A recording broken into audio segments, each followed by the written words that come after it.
The Senate will resume.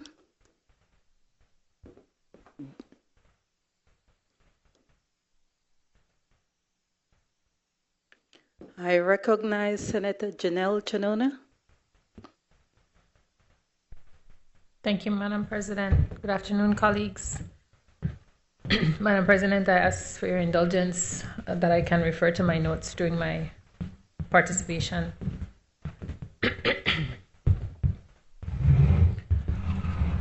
Earlier this week, many of us were able to participate in a session facilitated by the Ministry of Finance that included the Minister of State and the Ministry of Finance, Senator Koyi, Financial Secretary Joseph Waite, and the Budget Director, Zita Magania.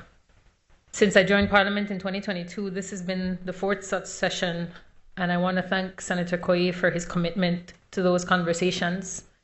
In my opinion, it validates the importance of engagement and dialogue, and I also think it validates the need for implementation of similar measures like making relevant data publicly available and accessible in a timely manner, engaging our citizens in policymaking, and ensuring accountability for the decisions and actions of our elected and government officials.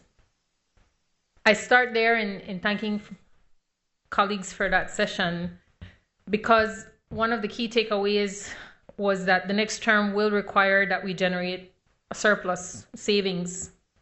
And that stuck with me because government is not a profit-driven entity. Profit-driven entities might just raise prices on services to make more money, but that's not an option for governments. So it highlights, Madam President, that we are not just at the crossroads, as Senator Herrera put it, of defining the beliefs we need. We're also on the precipice of unprecedented times. And we've been saying that a lot this year alone, but we have to acknowledge that economically, especially given the mercurial dynamics playing out geopolitically, and existentially given the climate crisis. So for me, I believe these are one of the moments, and we've had a few, but certainly this is an all hands on deck moment. And of course, exacerbating all of this is in the last quarter alone, academia, the non-governmental, non-profit sector, human rights advocates, they've all seen funding pulled for critical citizen security efforts, human rights, health programs, educational initiatives. And we have to call out that the needs that funding address won't just go away because the money has gone away. And we are calling that out because, of course, it will most likely fall back on the government because those needs were being offset through those types of initiatives. And while, yes, I can join in hopes and prayers, we also have to rally and prepare because it's better that we're prepared for the worst and there to enjoy it if it doesn't come along. So given today's realities and tomorrow's uncertainties, Madam President, as we've highlighted in that discussion on Monday, I think I heard absolute consensus that we have to ensure efficiency and effectiveness of spending, transparency and accountability. Every single cent counts. That's bottom line. Tax collection and procurement bids, duty exemptions and fiscal incentives. But simultaneously hearing that we all have to have positive assurance of the efficient and effective use of our public funds. We've been talking a lot today about age, and I'm old enough, I don't know if anybody else remembers, but there used to be a very popular bumper sticker once that I used to see in traffic. And it said, "Don't steal, the government hates competition." And I remember it. So the messaging was effective. But as I prepared for this presentation, I felt really offended by that bumper sticker because it promotes this division and this separation that somehow government is over here and citizens and taxpayers are somewhere else. So that's a false narrative that I have to reject because I think as we've continued to, it's so important that we call and continue to call for our fellow Belizeans to embrace the truth and the reality that government is all of us and government is the embodiment of our tax dollars at work. So whatever we think government is doing well, we can champion, commend, and feel like that's a part of us. I mean, 88% of revenues coming from tax sources means many of us are paying our taxes. That's a good thing to my mind. And likewise, whatever we think needs to change or be done differently or be done better, that's on us too. Because in number, and it's been mentioned before, this budget represents the largest budget in our post-independence history. And that's ahead of probable supplementals to be brought. And if we're lucky, no natural disasters. That's a big deal. And I know that these hefty books and days of presentations and broadcasts, hopefully Belizeans are still with us. The small changes that as a nation, we are trying to determine how much we can earn, how we're going to spend it, and what we're going to need to do to borrow everything we've prioritized if we don't have that complete funds, and where we're going to get the money to pay back what we borrow. I heard Senator talk about an aversion to borrowing. I don't, because again, I don't see that there is bad debt. I grew up with the HRCU logo. You save, you borrow wisely, and then you repay promptly. So that type of debt, to invest in yourself, is good debt. But Senator, I immediately concede there is bad debt.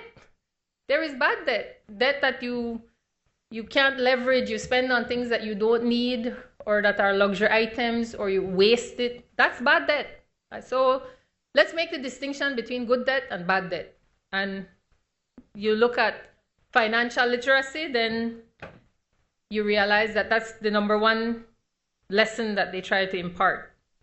So for any of us that have been able to apply best practices in terms of financial literacy, we've all sat there, what's our total revenue, like our paycheck, and we calculate all the monthly expenses, the mortgage or the rent, the groceries, the light, the water, the phone, the school fees, the doctor bills, everything. And then if there's any left, we go save. And then if there's anything left in the wallet, can I afford the student loan? Can I afford buying my own house or getting that piece of land?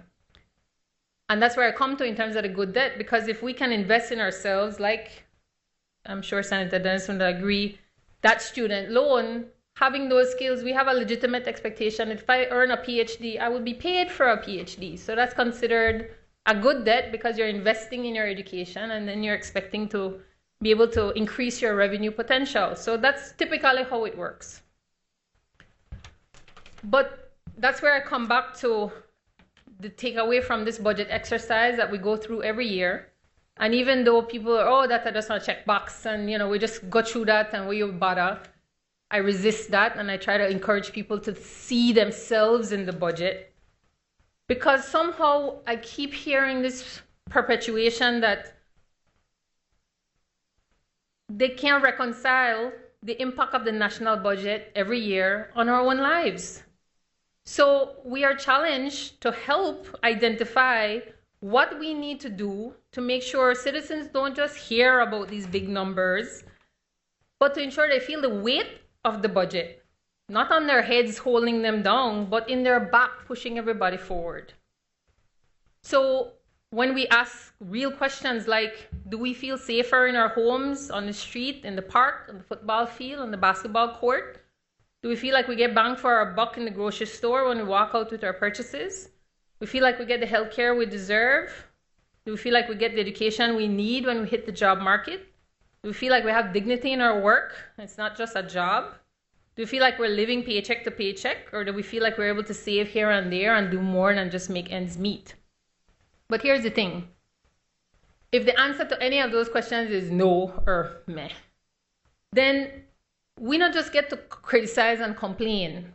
And we were speaking earlier in the break room about repetition, that it seems like every year there's this cyclical, government will say everything is great, opposition will say it's terrible, and then, you kind of have this predictability of, inserting. And I will confess, as a journalist, maybe that was something that was formulaic, and you kind of have this expectation. Government says this. I see another media colleague shaking his head. Because there is again this perception and this promulgation. It's all predictable, and we have to break that cycle. It's not.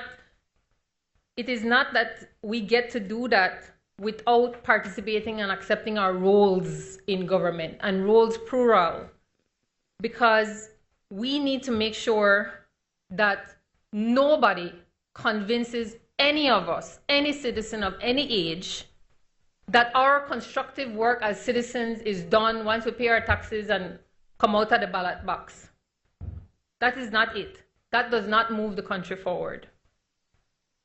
I strongly believe what moves the country forward is advancing open government initiatives to ensure that government policies, processes, activities are more transparent, accessible, and subject to scrutiny.